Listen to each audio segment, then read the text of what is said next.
kita sekarang ini dalam kondisi COVID ya, masih dalam kondisi COVID, artinya masih ada pemerintah menyarankan kita untuk melaksanakan vaksin. Nah, bagaimana hukumnya? Kita disuntik ataupun divaksin ataupun di booster.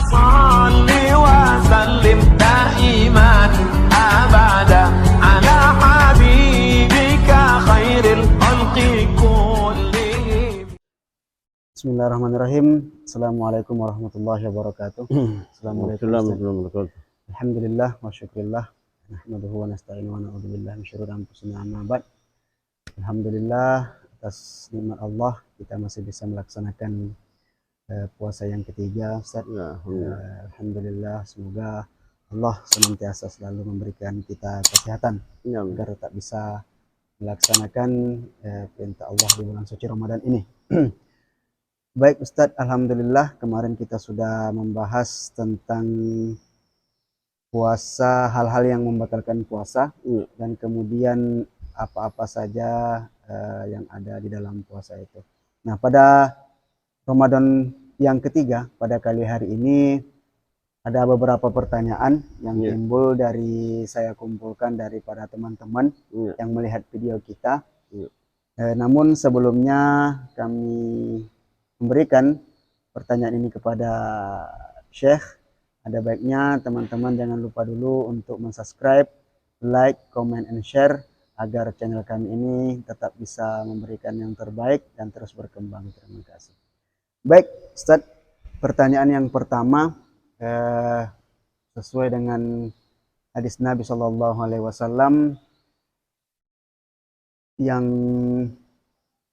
kam min sha'imin laisa lahu min siyamihi illal ju'i wal atash.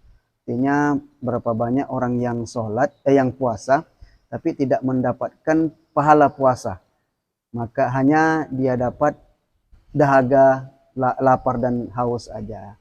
Jadi bagaimana tanggapan Syekh terkait orang-orang yang berpuasa tapi tidak melaksanakan sholat 5 fardu? Assalamualaikum warahmatullahi wabarakatuh. Waalaikumsalam warahmatullahi wabarakatuh. Memang kita di Indonesia banyak, alhamdulillah, puasa itu agak ringan, kelihatan dikerjakan. Tapi puasa ditinggalkan. Sedangkan sholat itu adalah lebih berat hukumnya daripada puasa. Jadi laksana orang makan laut tanpa nasi. Kemudian karena salat itu adalah kunci daripada segala-galanya, amal orang yang berpuasa cuma tidak salat, maka amalnya dimasukkan dalam gudang.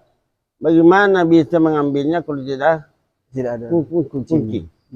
Jadi itulah perbandingannya. Artinya nasugie simpangi amalakna. Iya. Tapi mau mengambil tidak ada kuncinya. Tak ada kunci. Karena salat itu adalah kunci daripada segalanya. As-salatu miftahul kulli khair. Salat itu ada kunci daripada segala-galanya. Iya. Jadi kalau kita rajin soal al-puasa, alhamdulillah, puasa ini tersimpan dalam gudang. Mau diambil nantinya tak bisa diambil. Mengapa? Karena kuncinya tidak ada. Ya. Maka dengan itu kalau di Mekah sangat dipentingkan sholat daripada berpuasa. Kalau anak-anak kalau belum balik, memang banyak belum melaksanakan puasa. Tapi kalau sholat jika mulai daripada umur 6 tahun, 7 tahun sudah diajar. Mulai dari ibtidai. Mengapa? Karena ada hadis muru auladakum bis salati bisabin. Suruhkan atau perintahkan anak kalian melaksanakan salat jika umurnya sudah umur 7 tahun. Wadribuhu bi 20 dan bisa kita pukul jika umurnya 10 tahun tidak mau sholat.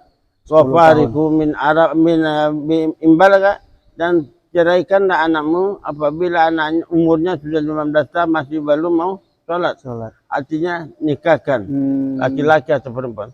Tapi hadis puasa tidak ada memerintahkan begitu. Nah, dan puasa ini bisa di fidyah. Pemain kita sakit Iya. atau musafir Iya. bisa dikada. Nah, pada waktu lain. Tapi sholat tidak bisa. Apalagi tak bisa tak ada fidyah. Harus diganti betul-betul. Betul juga. Nah, umpamanya kita bermusafir atau betul kita sakit, ya sakit pun wajib kita melaksanakan Sholat. puasa. Wajib kita melaksanakan sholat. Ada pergi melaksanakan sholat. Tidak dapat berdiri, ya duduk. Tidak dapat duduk, ya baring. Tidak bisa terentang. Tidak cukup mengingat sholat itu. Kalau sudah. Kalau puasa tidak bisa dipidah.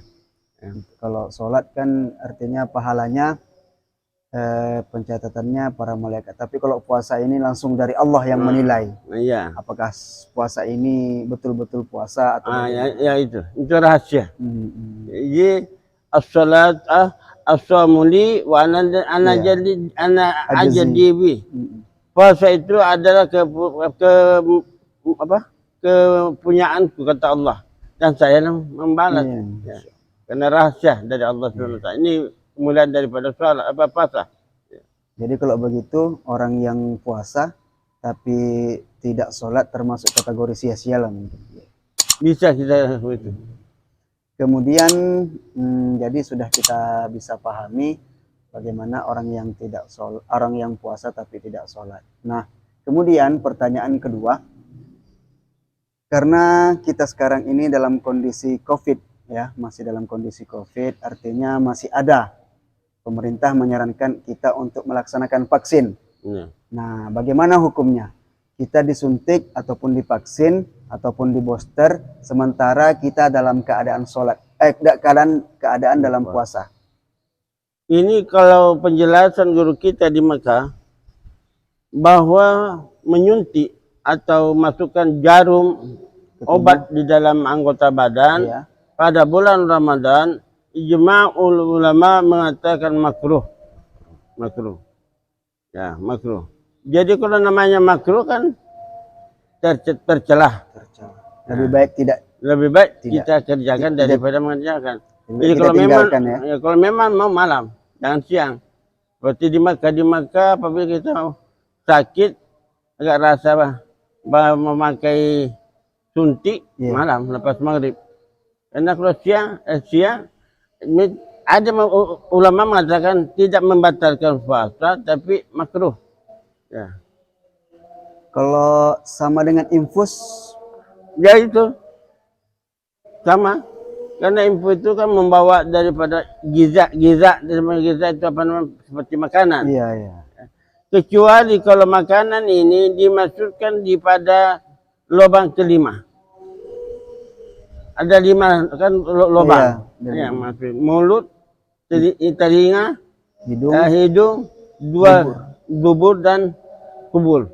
Dimasukkan di situ melalui dan memang di situ sudah jelas tidak diragukan batal. Batal ya. Ya, karena kalau di sini biasanya kan orang diimpus itulah tapi menjadi khilafiyah. Oh, khilafiyah. Ya, jadi kata guru kita di Mekah lebih baik sudah puasa. Karena main rusa, main kuntum marda atau ala asbari faidatun min